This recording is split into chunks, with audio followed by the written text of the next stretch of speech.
এই বাংলাদেশ আজ এক নতুন বাংলাদেশ। জুলাই এবং আগস্টের বিপ্লবের পর এটা তাওহীদের জন্মভূমি বাংলাদেশ, এটা তাওহীদের জন্য লালনভূমি এক বাংলাদেশ।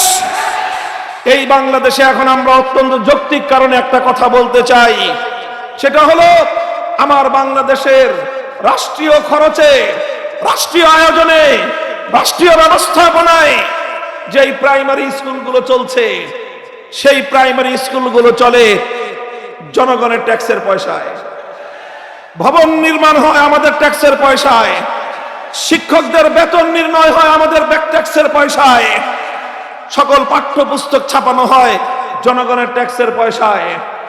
এখানে পড়াশোনা করে আমাদের সন্তানেরা, 90% মুসলমানের সন্তানরা যে স্কুলগুলোতে পড়বে, 90% মুসলমানদের মাথার ঘাম পায়ে ফেলানো ট্যাক্সের পয়সায় যে স্কুল শিক্ষা চলবে, সেখানে ইংলিশের টিচার নিয়োগ হবে, অঙ্কের টিচার নিয়োগ হবে, বিজ্ঞানের টিচার নিয়োগ হবে, বাংলার টিচার নিয়োগ হবে, এমনকি সেখানে পিটি শেখানোর জন্য, পিটি করানোর জন্য পিটির শিক্ষক নিয়োগ হবে, আর সর্বশেষ সেখানে নাচ গান শেখাবার জন্য নৃত্যের শিক্ষক নিয়োগ হবে। এবার আমরা বাংলাদেশে কণ্ঠে আওয়াজ তুলতে চাই, লাখো কণ্ঠে, প্রতিটি প্রাইমারি স্কুলের জন্য বিশুদ্ধ কোরআনের তেলাওয়াত শিক্ষা দেওয়ার জন্য একজন করে নুরানি মুআল্লিমের শিক্ষক নিয়োগ দিতে হবে। এই আওয়াজ দেখেন, এটা শুধু আলেমদের জন্য না, কারণ আলেমদের সন্তানরা তো বেশিরভাগ মাদ্রাসায় পড়ে। কথা বলেন ঠিক না বেঠিক? আমাদের সন্তানরা আলহামদুলিল্লাহ মাদ্রাসায় পড়াশোনা করে, যা শিখার তাদেরকে আমরা মাদ্রাসাতেই শিখাইয়া দেই। এটার প্রয়োজন বাংলাদেশের আপামর জনগণের জন্য।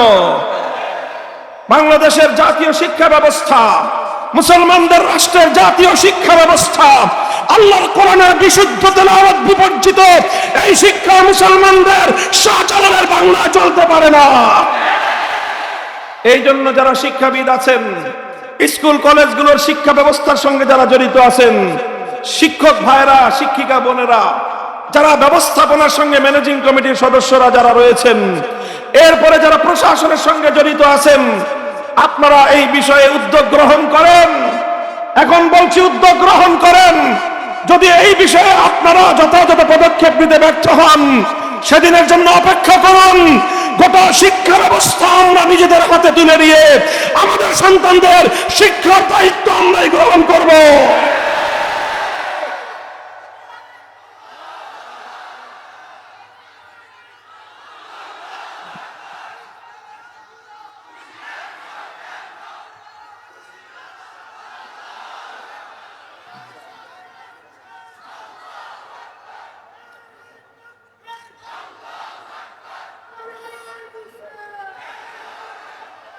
রাসূল আকরাম সাল্লাল্লাহু আলাইহি ওয়াসাল্লামের 1 নম্বর কর্মসূচি তিলাওয়াতে কিতাবুল্লাহ, কোরআনে পাকের তেলাওয়াত।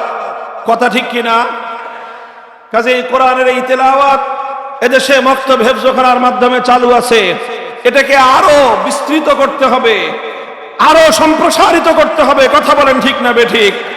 মুসলমানদের প্রতিটি মুসলিম নারী পুরুষের, প্রতিটি মুসলিম নারী পুরুষ আগামী প্রজন্মে আর কিছু পারুক বা না পারুক, তারা যেন বিশুদ্ধ কণ্ঠে আল্লাহর কোরআনের তেলাওয়াত করতে পারে।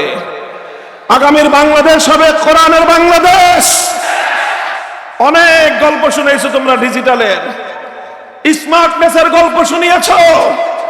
ওই স্মার্টনেস আর ডিজিটাল দিয়ে উম্মতে মুসলিমার এই পতন ঠেকানো যাবে না।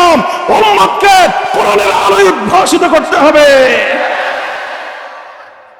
এটা আমাদের অত্যন্ত গুরুত্বপূর্ণ একটা এজেন্ডা, মনে রাখবেন আলেম সমাজ এবং আলেমদের সঙ্গে যারা কাজ করেন, বাংলাদেশের আগামী প্রজন্মকে নিয়ে যারা ভাবেন, বাংলার প্রতিটি সন্তান যেন আগামী দিনে কোরআনের তেলাওয়াত শিখে তারা যেন বড় হতে পারে, সে উদ্যোগ আমাদেরকে নিতে হবে। আল্লাহর পয়গম্বরের 2 নম্বর কর্মসূচি ওয়া ইউআল্লিমুহুমুল কিতাব। 1 নম্বর কর্মসূচি ছিল তিলাওয়াতে কিতাবুল্লাহ, 2 নম্বর কর্মসূচি হলো তালিমে কিতাবুল্লাহ, অর্থাৎ আল্লাহর কিতাব কোরআনে পাকের তালিম। কোরআনের তালিমের দ্বারা এখানে উদ্দেশ্য হলো তেলাওয়াতের মাধ্যমে যে কোরআনের শুধুমাত্র রিডিং পড়া হলো, যেই কোরআনের শুধুমাত্র ভাষ্য পড়া হলো।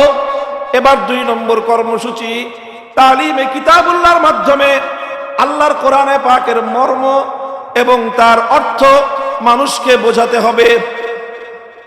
কোরআনের অর্থ বুঝতে আমরা না করতেছি না, আমরা বলতেছি শুধু তেলাওয়াতে কিতাবুল্লাহ এটা একটা স্বয়ং সম্পন্ন কর্মসূচি, কোরআনের অর্থ বোঝা এটা আরেকটা স্বয়ং সম্পন্ন কর্মসূচি। এখানে একটা আরেকটার উপর ডিপেন্ডেন্ট নয়। কোরআনের তেলাওয়াত, কোরআনের অর্থ বুঝতে হবে, কোরআনের মর্ম বুঝতে হবে, নিজেরা বুঝতে হবে, উম্মতকে বোঝাতে হবে। এই ব্যাপারে আলেম সমাজকেও আরো বেশি সোচ্চার এবং সজাগ হতে হবে। একজন মানুষকে যদি আমি আল্লাহর কোরআনের মর্ম বোঝাবার চেষ্টা করতে পারি, একজন মানুষকে যদি আমি আল্লাহর কোরআনের অর্থ বোঝাতে পারি, অভিজ্ঞতা বলে কোরআনের মর্ম এবং কোরআনের অর্থ এটাও মানুষের হৃদয়ের মধ্যে এমন দাগ কেটে যায়, পৃথিবীতে আল্লাহর কোরআনের মতো হৃদয়ের মধ্যে প্রভাব সৃষ্টিকারী এমন দ্বিতীয় কোনো গ্রন্থ নাই।